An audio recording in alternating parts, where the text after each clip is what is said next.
Alright, this appears to be a shuttle elevator at Fountain Plaza in Buffalo, New York. Okay, Westinghouse. That sounded like a Westinghouse dinner bell. Oh, it's a Westinghouse.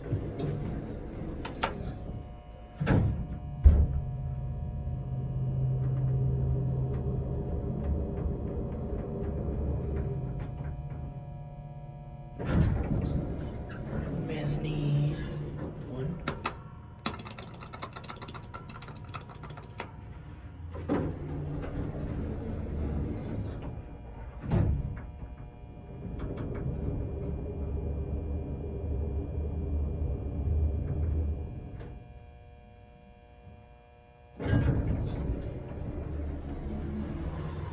Head back up to the mezzanine and one there.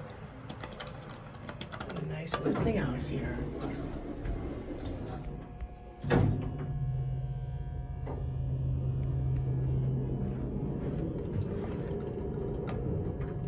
Here on the mezzanine, a little dark in here. Capacity, it's car 5, so the main elevator is supposed to be 1 through 4. There's no capacity plate on here. I'm assuming 2,500. That custom call button there. That's cool. Right there, cousin. That'll be it.